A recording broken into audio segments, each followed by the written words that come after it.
नमस्कार, आप देख रहे हैं law and the spiritual secret.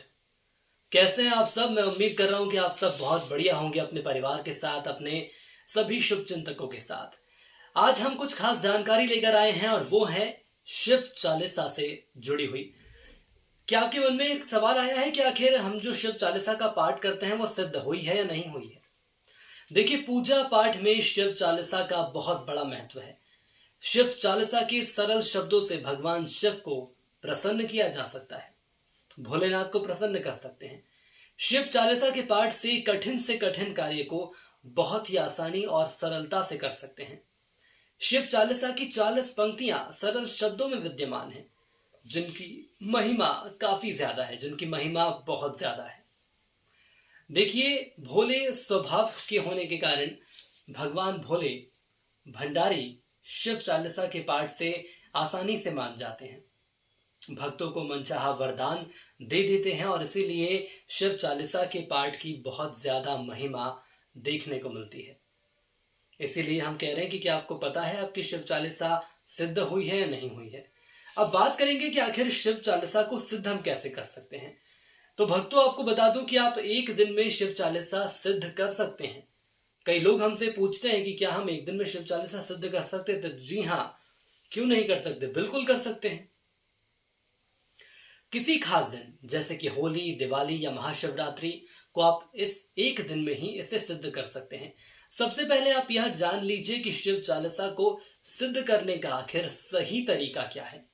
Shiv Chalisa को हम कैसे सिद्ध कर सकते हैं, इसका सही तरीका क्या है? सही तरीका मालूम नहीं होगा तो हम शिव चालीसा सिद्ध नहीं कर पाएंगे। शिव चालीसा सिद्ध होने के बाद कौन से लक्षण आपको पता चलेंगे, ये भी मैं आपको इस वीडियो में बताने वाला हूं, लेकिन वीडियो आप देखिएगा पूरा। देखिए, शिव चालीसा का पाठ करने की विधि सबसे पहले आप जान लीजिए, जो कि बेहद जरूरी है। कई ऐसे नए साधक हैं, नए लोग हैं जो कि आध्यात्म के मार्ग में आगे बढ़ रहे हैं, उन्हें इस बात की पूरी जानकारी होनी चाहिए ताकि आप प्रभु शंकर को, भोलेनाथ को प्रसन्न कर सके। सबसे पहले सुबह आपको जल्दी उठकर स्नान करना है और उसके बाद आपको साफ कपड़े पहनने हैं।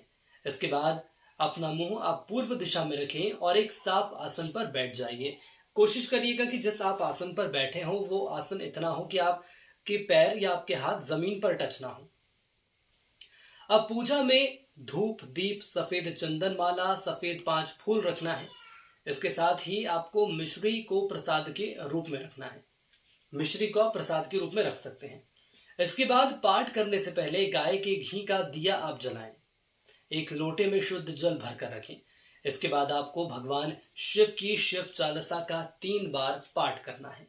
ये पूरी प्रक्रिया आप समझ गए। आपको नहा धो के बैठना है, पूर्व की दिशा में करना है, पूजन सामग्री पूरी लेनी है। देखिए, कोशिश करिए कि शिव चालीसा का पाठ बोल बोल कर करें, तेज ध्वनि में करें। जितने लोगों को ये सुनाई देगा ये उनके लिए ही महत्वपूर्ण होगा, ये उनके लिए बहुत जरूरी है। यदि उन तक पहुंचती आवाज तो बहुत अच्छी बात। शिव चालीसा का पाठ पूर्ण भक्ति भाव से करना चाहिए। ध्यान रखिए कि हमारा ध्यान कहीं और ना भटके। एकाग्रता के साथ इसे करें तो बेहतर होगा। इससे जल्द लाभ मिलने की संभावना बढ़ जाएगी। देखिए, कई लोग हमसे जानना चाहते हैं कि हमारी एकाग्रता आखिर क्यों नहीं होती ध्यान में, पूजा पाठ में। तो इस विषय को भी लेकर हम वीडियो जल्द लेकर आएंगे आपके बीच।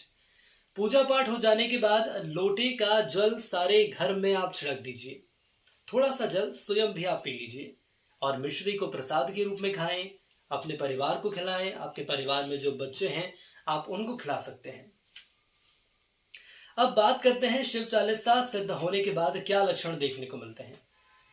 तो देखिए, ऐसे लोगों को सपने में शिवलिंग के दर्शन होने शुरू हो जाते हैं। सपने में शिवलिंग आपको नजर आएगी। पूरे मनोभाव के साथ जो शिव चालीसा को सिद्ध कर लेते हैं। इसके अलावा उन लोगों को शिवलिंग के दर्शन न होते हैं, उन्हें भोलेनाथ की सवारी के दर्शन होने शुरू हो जाते हैं। ऐसा कोई जरूरी नहीं है कि आपको शिवलिंग के ही दर्शन होंगे। शिवलिंग बड़ी हो सकती है, छोटी हो सकती है, भोलेनाथ के दर्शन हो सकते हैं। बैल सवारी जो कि भोलेनाथ की सवारी है, उनके दर्शन होने शुरू हो जाएंगे, यानी कि नंदी जी के। तो यह एक प्रकार का संकेत होता है कि आपकी जो भगवान शंकर को प्रसन्न करने की यात्रा है वो सही दिशा में आगे बढ़ रही है। ये एक तरह से संकेत होता है कि हाँ, आपकी जो सिद्धि है, जो आपकी चालीसा है शिव चालीसा, वो सिद्ध होती जा रही है। और यह बताते हैं आपकी शिव चालीसा जल्द सिद्ध होने वाली है, हो चुकी है। जल्द भोलेनाथ के दिव्य दर्शन आपको होने वाले हैं। इसके अलावा आपको भोलेनाथ के भी दर्शन हो सकते हैं। ये मानकर चलिएगा, ऐसा नहीं है कि भोलेनाथ के दर्शन आपको नहीं होंगे, लेकिन ये किस प्रकार में होंगे? वो किसी भैरव के रूप में आ सकते हैं, किसी ब्राह्मण के रूप में आ सकते हैं, या इसके अलावा किसी अघोरी बाबा के रूप में दर्शन दे सकते हैं। तो दर्शन होंगे आपको, ये तय है, लेकिन वो स्वरूप क्या रहेगा इसके विषय में कुछ नहीं कह सकते। यहां पर कुछ मुख्य बातें हैं जो आपको जान लेनी चाहिए। सपने में आपको किसी डमरू की आवाज आ सकती है या किसी मंदिर में डमरू नजर आएगा। इसके साथ ही जैसे साधना आपकी सफल हो गई हो, ऐसा आपको लगेगा। आपको ऐसा लगेगा कि आप सपने में हैं, डमरू की आवाज आ रही है, कोई मंदिर दिख रहा है, उसमें शिवलिंग है। आपको एक प्रकार की खुशबू आपसे जुड़ जाती है, जो कि पहले की कुछ वीडियोस में मैंने आपको बताया भी है। ठीक इसी प्रकार से शिव चालीसा के सिद्ध होने के बाद भी होता है कि खास तरह की गंध आपसे जुड़ जाएगी, और वो इतनी खास रहेगी कि आपको उसका एहसास 24 घंटे रहेगा। जैसे कि मानकर चलिए कि राख या भस्म में से जैसी गंध आती है, कभी आपने इस गंध को स्मेल किया होगा, तो आपके आसपास ये आपको महसूस होने लगी कि हाँ, ऐसी कोई गंध है जो मेरे आसपास है। यह जरूरी नहीं है कि सपने में ही आपको ऐसा लगेगा, कई बार जागृत अवस्था में भी आपको ऐसा लग सकता है कि आप शिवलिंग के सामने खड़े हुए हैं। ऐसा नहीं जैसे मैं आपके सामने खड़ा हूं, मुझे ऐसा लग रहा है, मैं आपको बातें बताते जा रहा हूं। तो कई बार जब ध्यान ऐसा हो जाता है, जब हम साधी चीजें सिद्ध कर लेते हैं, उसके बाद ऐसा लगता है कि हमारे सामने शिवलिंग है। और ऐसा कई लोगों के साथ हुआ है, कई लोगों के ऐसे अनुभव है, कई ऐसे भक्त हैं जो हमें बताते हैं कि हमारे साथ ऐसा अनुभव भी हुआ है। कई लोग तो सिर्फ बातें करते हैं कि सपने में हमें दर्शन हुए हैं, लेकिन वाकई में सपने में दर्शन होते हैं। लेकिन उसके अलावा यदि सच्चाई की हम बात करें, जागृत अवस्था की हम बात करें, तो ऐसे लोगों को जागृत अवस्था में भी दर्शन हुए हैं। तो आप ये मानकर चलिए कि भोलेनाथ आपसे प्रसन्न हो रहे हैं, प्रसन्न हो चुके हैं, क्योंकि ये हर किसी व्यक्ति के किस्मत में, भाग्य में नहीं होता कि भोलेनाथ दर्शन दे दें, डमरू की आवाज सुनाई दे, राख की गंध महसूस होने लगे, या नंदी जी आपको दर्शन दे दे। देखिए, ये बहुत छोटी बात नहीं है, ये बहुत बड़ी बात है। और जो साधक, जो भक्त इस वक्त मुझे सुन रहे हैं, मुझे देख रहे हैं, मेरी बातें उन तक पहुंच रही हैं, वो जरूर ये समझेंगे कि मैं क्या कह रहा हूं। शिव चालीसा को सिद्ध करना इतना आसान नहीं है, लेकिन सच्चे मनोभाव से यदि आपने शिव चालीसा की है, तो ये भी मानकर चलिए कि प्रभु भोलेनाथ बहुत जल्द आपसे मिलने वाले हैं। भोलेनाथ कभी किसी को निराश नहीं करते, उनका तो नाम ही भोले है। उनको आपसे कुछ नहीं चाहिए, उनको आपसे कुछ चाहिए तो सिर्फ और सिर्फ सच्ची भक्ति चाहिए। सच्ची भक्ति आप करिए और आप देखिए, भोलेनाथ तो इतने भोले हैं कि एक दिन में प्रसन्न हो जाएंगे।